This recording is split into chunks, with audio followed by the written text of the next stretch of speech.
बहुत पुरानी बात है। गंगापुर गांव में एक लखन और उसकी पत्नी रूपा उसी गांव में मिट्टी के खिलौने बनाकर अपना पेट पालते थे। देखो रूपा, इस बार मैंने कुछ अलग तरह के बच्चों के खिलौने बनाए हैं। देखकर लगता है कि ये सब खिलौने बच्चों को खूब पसंद आएंगे। तुमने सच कहा। मूर्तियाँ तो बहुत सुंदर लग रही हैं, मगर मूर्तियाँ कुछ कम नहीं लग रही हैं क्या? इतनी सुंदर मूर्तियों को देखकर लोग इन्हें आधे दिन में ही खरीद लेंगे। मुझे लगता है हमें और मूर्तियाँ बनानी चाहिए। इतनी मूर्तियाँ तो मेले में आधे दिन में ही बिक जाएंगी, क्यों? तुम ठीक कह रही हो। इतनी कम मूर्तियों से क्या होगा, हमें और भी मूर्तियाँ बनानी चाहिए। पर ये मिट्टी खत्म हो गई है। रूपा, तुम इन खिलौनों का ध्यान रखना। मैं थोड़ी ही देर में सुरैया के खेत से मिट्टी लेकर आता हूँ। उसके खेत की मिट्टी से खिलौने एकदम चिकने और अच्छे बनते हैं। उसके खेत की मिट्टी काली और मुलायम है। मगर पहले तुम उस सुरैया से पूछना कि मिट्टी ले लूं क्या, वरना वो बदले में पैसे मांगने लगे। मगर जल्दी वापस लौट आना, किसी के पास बुद्धू की तरह काम करने मत लग जाना। अरे ठीक है बाबा, पहले मुझे यहाँ से जाने तो दो। लखन अपने घर से हरिया के पास मिट्टी लेने निकल जाता है। लखन इतना भोला था, गांव में कोई भी उसे आसानी से बुद्धू बनाकर अपना काम करवा लेता। अरे लखन, तुम्हारा यहाँ कैसे आना हुआ? अरे वो मैं मिट्टी के खिलौने बना रहा था, तो मेरी मिट्टी खत्म हो गई। सुरैया, मैंने सुना है कि तुम्हारे तालाब वाले खेत की मिट्टी काली और नमी है, तो वो मिट्टी मुझे चाहिए। उस मिट्टी से खिलौने अच्छे बनते हैं, उसी का मैं तुम्हारे पास पूछने आया हूँ। सुरैया, ये एक अच्छा मौका है। ये लखन एक नंबर का बुद्धू है। इसे मिट्टी देकर मैं अपना काम भी करवा सकता हूँ। हाँ क्यों नहीं। अरे लखन, उसमें क्या पूछना था, जाकर ले लो। हाँ, मगर तुम पूछने आए हो तो मैं तुम्हें एक राय देता हूँ। तुम्हें मिट्टी के खिलौने बनाने के लिए नरम और मुलायम मिट्टी चाहिए ना? हाँ सुरैया, हाँ। हाँ, तो मेरे खेत के किनारे पर एक कुआं है। अगर तुम उस कुएं में 10 से 12 हाथ खोद लोगे तो तुम्हें खिलौने बनाने लायक मिट्टी मिलेगी। ऐसा है क्या? तो फिर मैं तुम्हारे कुएं के अंदर 10-12 हाथ मिट्टी खोद कर ही मिट्टी लूंगा। ठीक है हरिया, अब मैं चलता हूँ। मामूली सी मिट्टी देकर लखन से 10-12 हाथ कुआं गहरा करवा लिया।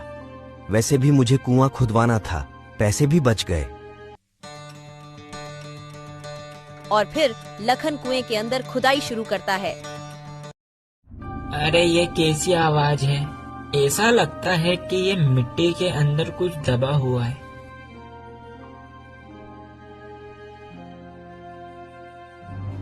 ये तो एक घड़ा है। अरे बाप रे, सोने की मोहरें। वो भी इतनी सारी। लेकिन मुझे इसका क्या करना चाहिए? पहले मैं इस घड़े को अपने घर लेके जाता हूँ। फिर लखन वो घड़े को लेकर अपने घर आ जाता है। क्या हुआ, मिट्टी लेने गए थे या कुआं खोदने गए थे? मिट्टी लाने में इतना समय लगता है क्या? तुम्हारे हाथ में ये चमकता हुआ घड़ा कहाँ से आया? अरे जरा धीरे बोलो, धीरे। ये तो सोने की मोहरें हैं। बताइए ना, तुम्हें ये सोने की मोहरें कहाँ मिली? मैं गड्ढा खोद रहा था, उस गड्ढे में से ये घड़ा निकला। फिर तो अपन बहुत अमीर बन जाएंगे। नहीं नहीं, ये मोहरें हमारी नहीं है, हम इन्हें नहीं ले सकते। क्यों नहीं ले सकते अपन इन मोहरों को? माना कि मैं पढ़ा लिखा नहीं हूँ, मगर इतना जरूर जानता हूँ कि ये सोने की मोहरों का सही हकदार मैं नहीं, हरिया है। अगर हम इन मोहरों को रख लेते हैं और अगर हरिया को इस बात का पता चला तो हमें जेल भी हो सकती है। तो फिर हम मोहरों का क्या करेंगे? मैं ये मोहरों का घड़ा हरिया को दे दूंगा, क्योंकि ये घड़ा उसकी जमीन में से निकला है। दे दीजिए। ठीक है फिर, मगर पहले तुम जाकर तालाब से पानी लेकर आओ। अपने घर में एक बूंद भी पानी नहीं है। ठीक है, जब तक तुम इन मोहरों को घड़े के अंदर भर के रखना, मैं अभी पानी लेकर आता हूँ। इनकी ईमानदारी से मैं तो परेशान हो गई हूँ। जब तक वो पानी भरकर आते हैं जब तक मैं कुछ मोहरे निकालकर छुपा देती हूँ। फिर रूपा कुछ मोहरे निकाल लेती है और फिर लखन सुरैया को वो मोहरे से भरा घड़ा देने के लिए निकल जाता है। क्या बोल रहे हो तुम?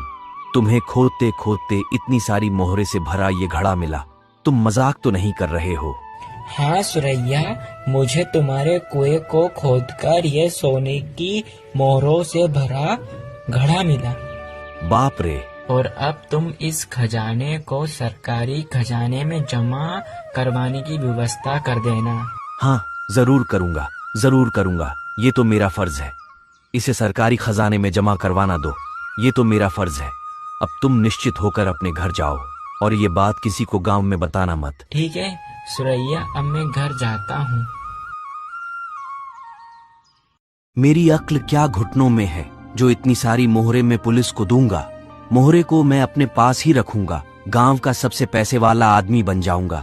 बहुत सारी जमीन, गाय भैंस खरीद लूंगा, बहुत सारी, और इसी गांव में एक हवेली बनवाऊंगा। अगर गांव वालों को इस बात का पता चल गया तो इस मामले में एक काम करता हूँ, लखन का नाम लेकर उसे ही फंसा देता हूँ। हाँ, क्या दिमाग पाया है सुरैया।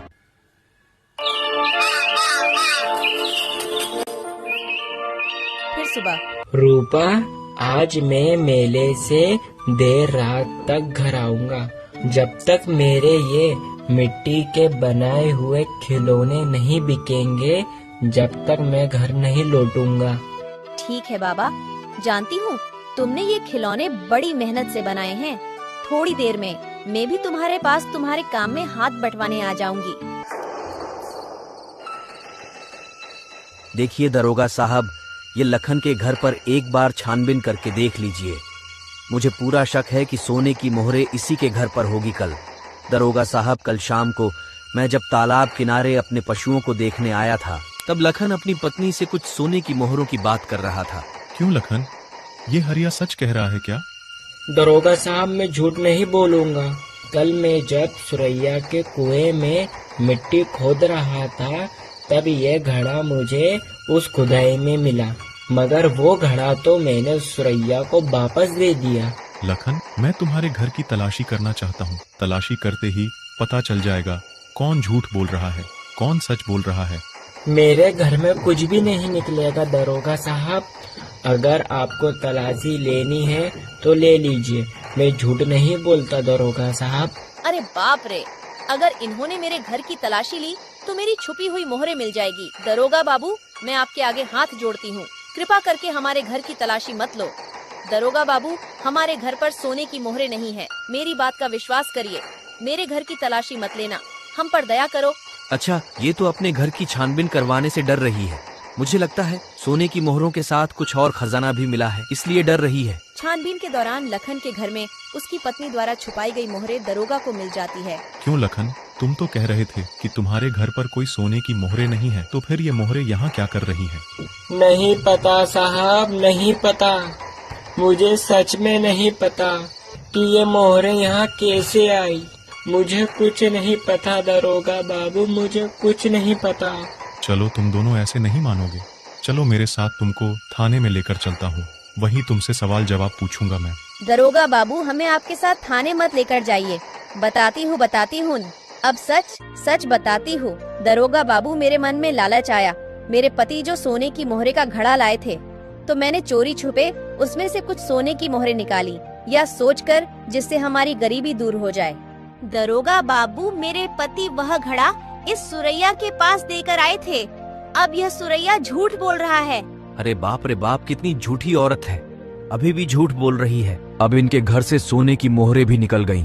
अब पूरा इल्जाम मेरे ऊपर लगा रही है। अरे दरोगा साहब, इनको लेकर जाइए थाने में, दोनों की अच्छे से खातिरदारी करिएगा। अरे ये मोहरे को इस गांव में रखना अब सुरक्षित नहीं है। मुझे कल शहर में जाकर इन मोहरे को बेचना होगा और इससे मैं बहुत पैसे वाला बन जाऊंगा। बहुत पैसा हो जाएगा मेरे पास। दरोगा साहब, आप मेरे घर पर। यहाँ इसलिए आया हूँ कि वो लखन के घर पर से तो बहुत कम ही सोने की मोहरें बरामद हुई हैं, मगर बाकी की सोने की मोहर की तलाश में मैं तुम्हारे पास चला आया हूँ। चलो अभी सोने की मोहरों को लेकर थाने चलो। दरोगा साहब, आप मुझे कहाँ थाने में लेकर जाओगे? थोड़ा बहुत आप भी इन मोहरों में से ले लो। अपन दोनों यहाँ इस मामले को रफा दफा करते हैं। अपना मुंह बंद कर। बेचारे गरीब को फंसाकर तुम करोड़पति बनना चाहते हो, यह सब नहीं चलेगा। बेईमानी करके तूने बहुत धन जमा कर लिया है। चल अब थाने में तेरी खातिरदारी करता हूँ, तुझे अच्छे से सिखाता हूँ कि ईमानदारी के रास्ते पर कैसे चलते हैं। फिर दरोगा सुरैया को जेल में बंद कर देता है। अब तुम तुम्हारे घर जा सकते हो। इतने प्राचीन सोने की मोहरें खोजने के लिए मैं तुम्हें सरकार से इनाम दिलवाऊंगा। साहब जी, हमें कुछ नहीं चाहिए, हम तो ऐसे ही ठीक है साहब। दरोगा साहब, आपका मैं ये एहसान कभी नहीं भूलूंगा। अब तुम आराम से अपने घर जाओ, ठीक है?